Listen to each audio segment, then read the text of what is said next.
Every woman deserves to feel vibrant, safe, loved, and feel her power. The Woman's Vibrancy Code podcast is here for a potent use of your time. We will cover energy, hormones, and libido with episodes that also dive into entrepreneurship, money mindset, feminine power, and much, much more. Introducing Maraya Brown, Yale and functional medicine trained women's health expert, midwife, mom, and entrepreneur. Hello, everyone. Maraya Brown here, certified nurse midwife, MOM, meaning a big old mom, not old, young, vibrant, and CEO. I wanted to chat today about a 28-day moon cycle and how to navigate making decisions based on where you are in that cycle. I am traveling. And yes, we are on the road again. So I'm recording this currently from Carpinteria, which is just a little bit south of Santa Barbara. My family and I are on a 1.5 month long trip. I often say either create disruption or you will be disrupted. And so I find that as I'm working in the online space and my clientele is all over the world, it's really good for me to switch up the locations, switch up the patterns, switch up the climate, and go out in the world and be reminded of what women are experiencing in various areas of the world. So we are in Southern California right now. All right, so let's talk about the 28-day cycle. And first, let me start out by kind of going, all right, how do we start out by knowing where are you in your 28-day cycle? So when I reference the first week, if you are bleeding, if you are still bleeding on a monthly basis because you're still in your fertility years, generally up until menopause, right? So definition of menopause is once you've gone 12 months without a menstrual bleed, average age is 51. So day one is the first day that you bleed. And on average, our cycle, we're not going to have a bleed every single month. On average is 28 days, but it can range anywhere from like 23 days up to 35 days long, meaning that's how many days are in between the day one, the day that you bleed, until the next day one.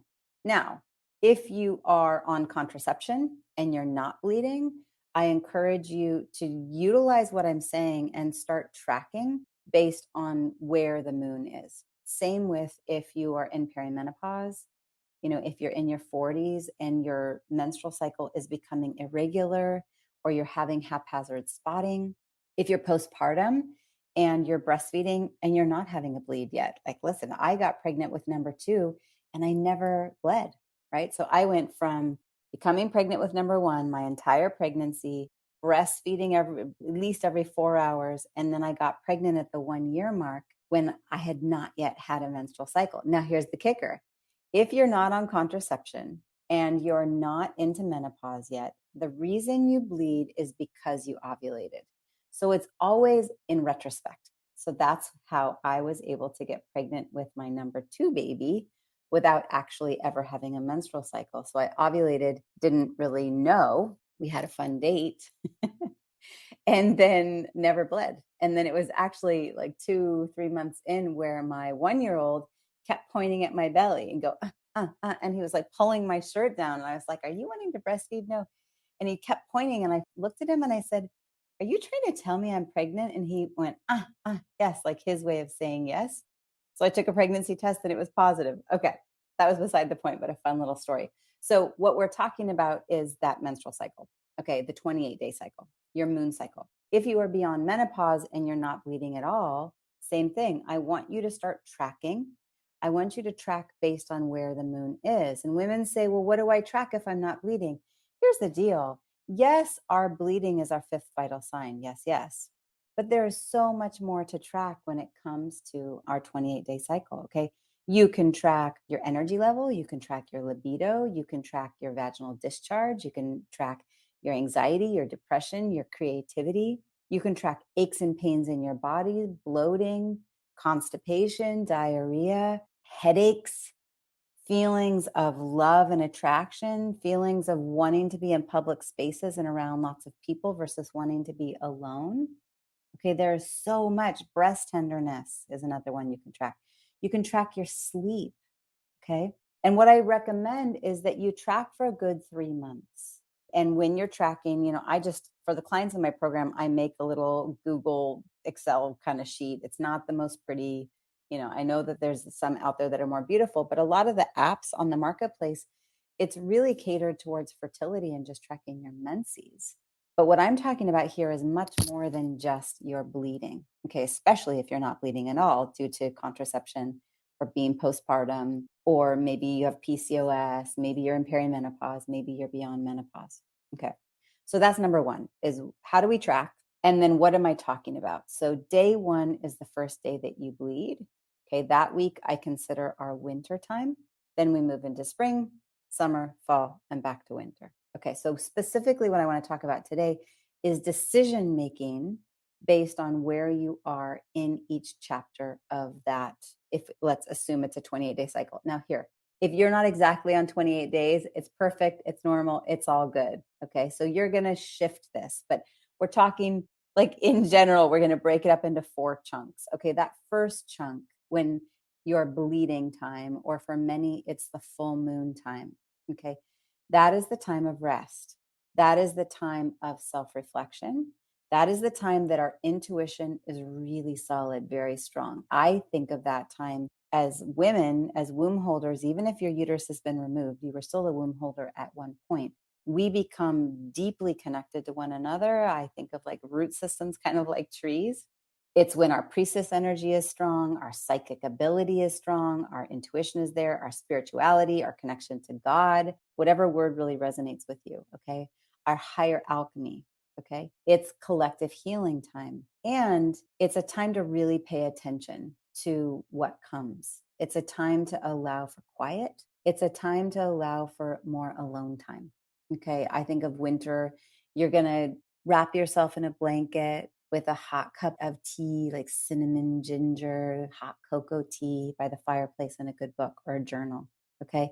It's not the time to be out making big presentations and pitching that thing, or having the big block party, throwing the big party, if you have total control of your schedule. Okay. Now, if you are work in a space where you don't get to control what you're doing each day, okay, it's a time to wear much more comfortable clothing. It's a time to slow down your pace a little bit and just be a little bit more gentle with yourself. Okay. It's a great time to really journal and pay attention to what thought forms come. But in an ideal world, it's not the time to put things into action. Okay. So now we go into week 2, which is our springtime. Okay. The peeking out. It's when the buds are starting to poke out. It's the seductress.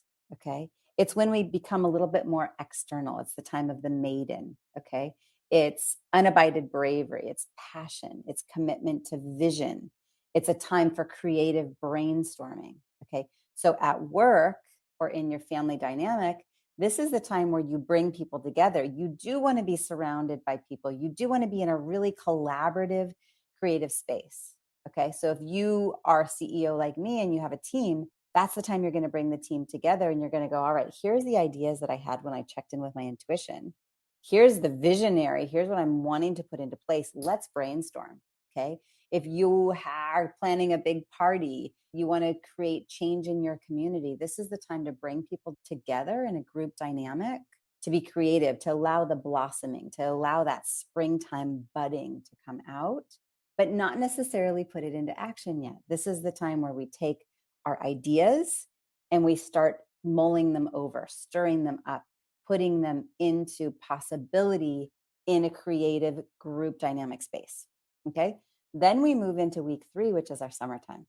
This is like at the end of week 2 is when we start ovulating into week 3. This is the fully expressed, big, bold, often the new moon energy. If you're ovulating, this is in your ovulatory time. This is external. This is wild. This is fire. This is passion. This is when our sexuality is the strongest. This is when our energy is the most magnetic. It's often you want to grab those cute thong panties and the cutest bra, and you put on your lip gloss. You feel lean. You don't feel bloated. You feel strong. Okay. You want to do things that create pleasure. This is the time for you to be the pioneer, to be the free, independent, innovative individual and put projects into action. Okay. So this is the time. This is the time you launch the book. You get on stage and do your TED Talk. You have the big party, okay? You put the plans into action, okay? You buy the new house, whatever it is. If you can control it, that's the time. That's the time of big manifestation, okay? That's the time of creating the baby, right? Of wanting to be orgasmic, the fire. And then we move into week 4, which is what we consider like our PMS week. Okay, it's the fall time.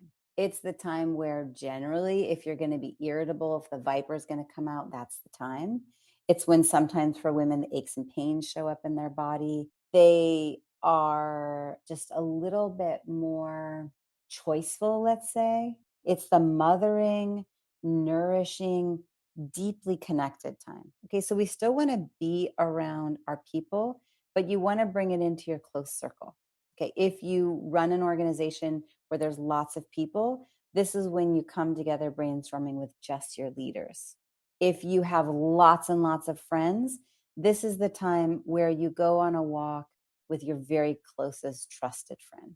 Okay, this is the time where you want to surround yourself with deeply loving, unconditionally loving people because we have a little bit less tolerance, a little bit less patience. And so we want to start kind of coming in. The leaves are falling from the trees. The padding is being created on the earth, right? This is our time of creation. So if you did get pregnant during your ovulatory time, this is the mother energy. This is the creative energy. So you're back into really getting into the journaling space, but in the creative space, but not in big group dynamics, in more selective, choiceful, kind of finding harbor, creating a little bit more solitude. And this is often the time that because the hormones are dropping, we tend to be a little bit more reactive. This is the time where often afterwards you go, oh my gosh, I'm so sorry, I bit my husband head off, or I got in an argument with my friend and I really kind of took it over the top and I got really irrational. And you go, whew, wow, that was intense. I'm so glad I didn't file for the divorce. I'm so glad I didn't sell that thing. I'm so glad I didn't quit my job, right? So this is the time where often we're going to make more rash decisions, but it's not the time to make the decision. It's the time to listen in. Okay, whatever your reaction is, it's more rash, it's more quick, it's more extreme. And so it's important that you listen in to what the decision is that you're wanting to make, but create a breath, create time and space to not be around so many people, to create time and space to give yourself a buffer, a pause. So before you bite your husband's head off for folding the kitchen towels the wrong way, take a pause and know, oh, I'm in this time of my moon cycle. I'm going to step away. I'm going to go upstairs and I'm going to give myself a little bit of space. I'm going to go take a shower. I'm going to go take a walk. I'm going to take 3 breaths before I make a decision. I'm going to be a little bit more choiceful in before I say that thing. Okay. But pay attention to what it is, the decisions you're wanting to make, the reactions you're wanting to have, because then you go back into your winter time, that week 1, where your intuition is strong and you get to look back at, I almost quit my job. What does my intuition really want while you're in your bleeding time or full moon time? Is that really what best serves me? And is that what best serves my family? Is that what best serves my relationship, my career, my business? Right? And get quiet again. And now journal in solitude when you're in week 1, in your quiet time. And sometimes it might take you 3 cycles to make one of those big decisions, to prepare the thing, to write the book, to produce the book, to launch the big project, to plan the big around the world trip that you want to plan with your family, whatever it may be. Okay. So hopefully this has been helpful. The big thing that I wanted to say was the podcast that I did on the 28-day cycle. So if you go to the Women's Vibrancy Code podcast, and it was episode 11, Tracking Your Cycle, How to Move, Work, and Eat While Honoring Your Cycle. I get a lot of great feedback from the podcast, but that one in particular is one that I've heard time and time again, women reaching out to me saying that was so potent. And so I wanted to follow up and kind of add to that conversation. And so hopefully this has been helpful to get specifically into decision making. Okay, so for those of you that go, well, I don't get to make my decisions, I don't get to dictate, can you make a decision to, during your week 1 and week 4, can you work from home? Whereas week 2 and week 3, working it outside the home, even if you're going to a coffee shop around lots of people. Okay, can you make decisions to plan for travel or big presentations, ideally week 3, week 2? Or for me right now, I'm on a month and a half long trip. And so I pay attention to where I'm going to be in my cycle and do my best to plan for that. Okay, I'm not going to plan a big hike, a big adventure when I'm in my bleeding time, when I'm in my week 4, where I'm just more irritable. I don't want to be around people. I want to kind of be alone or just with my closest friends. Okay, so hopefully this has been helpful. Always welcome to reach out to me. Would love to hear from the listeners. And until next time, may you all have an absolutely vibrant life, a big day filled with energy and passion and hormonal balance. And until next time, ta-ta for now. Thank you for listening to the Woman's Vibrancy Code. Connect with us and take the first step to transforming your energy, hormones, and libido at thewomansvibrancycode.com. Cheers to your zest and vitality. Make sure to follow for weekly power-packed value.